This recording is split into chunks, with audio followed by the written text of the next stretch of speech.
I appreciate you taking the time to check out another video from NetPicks. And today, I want to ask you, why do you think that I think the 3-bar inside bar strategy is worth your time taking a look at? I'll tell you, because at its core, the inside bar, it's actually a triangle candle chart pattern. Now, it's not going to be perfect. Okay, so I want you to think of the concept of that. And the third bar in the strategy is the break of that triangle. Now, anybody that's ever traded a break of a triangle, you know that the breaks can go pretty quick into profit.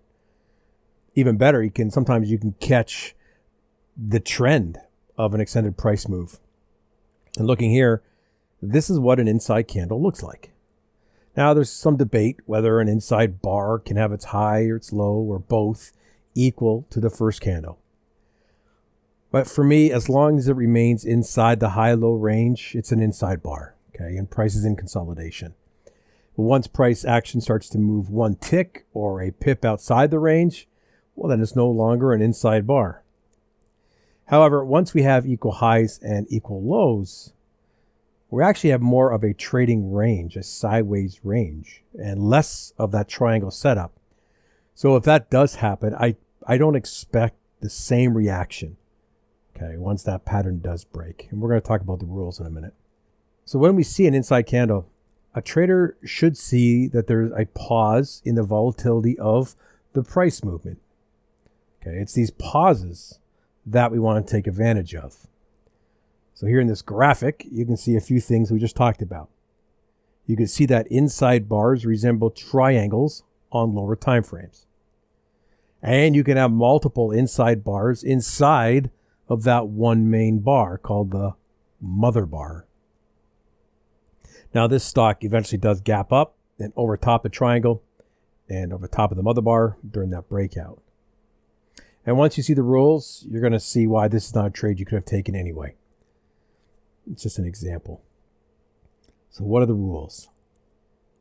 Well, this strategy is going to take long and short trading positions, okay? Otherwise known as positive and negative reversals. That is what I can't even pronounce the guy's name very well, Johanan Prathap, sounds pretty close. That's what he would call them. Now, you can use time frames, including a daily chart, a weekly chart, even 5-minute charts, more of an intraday time frame. This graphic is an example of a completed 3-bar reversal. Now, this market was actually tested on by the designer of the strategy, gold, silver, and crude oil, and he used daily data. Now, buy trades. Number 1, the first bar closes up, indicating buyers stepping in or sellers unloading positions, and a possible trend upwards.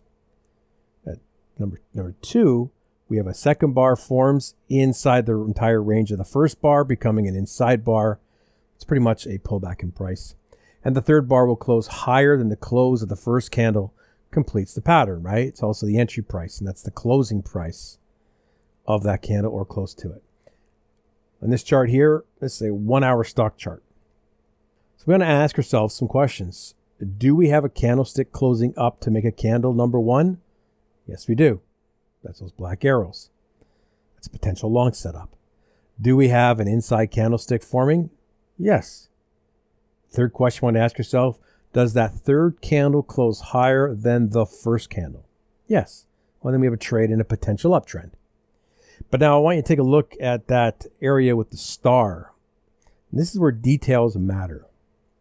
The rule is that the third bar must close at a higher price than the first bar for a long trade. Okay, so in fact, the actual rule is written like this. Close of the bar number 3 is greater than the close of bar number 1. Now, price does not have to break the high. So if that candle number 1 would have been green, okay, the close would have been higher than the open, this would not be a trade because the close of number 3 would have been less than the close of number 1. Okay, details. Now on the right, those setups are inside the main mother bar. So you have some choices to make. Number 1, would you still take those trades? Number 2, would you enter your trade after a breakout? And number 3, would you skip that sequence? So whatever you choose, make sure you test it out, put it in your trading plan. Now for the sell, it's the exact opposite of buys. the first bar will close down. The second bar closes inside the extremes of the first bar. And lastly, the third bar will close less than the close of that first bar. And this is a 4-hour Forex chart. This is not the best example because the candle number 1 of that 3-bar inside strategy, it shows obvious signs of lower price rejection, right? It's more of a reversal type of candlestick. So you have to define what you need the real body of that bar number 1 to look like. Do you need small shadows? Can you have a long upper shadow for short trades? Make that opposite for longs. Can it be a doji? So we do have the inside candle, and the third bar does close lower than the first bar. So I want you to note that if you're using a rule where price has to make a new low lower than the first candle, it actually does in this example, but just barely. And this trade here, you get zero momentum, nothing in your direction. It starts to go up. You probably would have got stopped out. And just know that every trading strategy is going to have losing trades. So talk about losing and winning. We actually need a place to exit our trades in both profits and in losses. Now, the original strategy for that system would exit at a stop loss of 0.75% or a profit target of 0.75%. I'm not a fan of using percentage-based stop losses or even targets because you never know how far a trade can actually run. Right? Stops that are based on a percentage does not really take into account current market volatility. And my go-to way of setting stops and targets is using the average true range and trailing stops. So right here in this stock chart, I want you to assume that the ATR reading of 14 periods is 0.38, okay? 38 cents. And we're going to use a multiplier of 1 ATR. Now we have a valid 3-bar inside bar setup. Number 1, our stop loss location is set at the closing price of the candlestick minus 38 cents. The first scale out is 1R, or once that trade goes in our favor equal to the risk on the trade, we're going to scale out a third. Number 3, this is our second scale at 2R, right? 2 times our risk. Once the trade goes 2 times our risk, we could scale some out. And number 4, during the up move, we actually use a trailing stop at 1 times the ATR minus the close. So we're taking out of the remaining third at that solid black line. Okay, this is just one example that you can use with a strategy. Whatever you choose, just be consistent. So let's wrap it up. This 3-bar reversal uses an inside bar and takes advantage of the indecision in the market. Okay, not only is it indecision, but on lower time frames than your setup, you're going to actually see a pullback in price. This signal begins to show up when you have an inside bar that you can easily scan for that. The reversal pattern is complete once that third candle takes out the close of the first candle.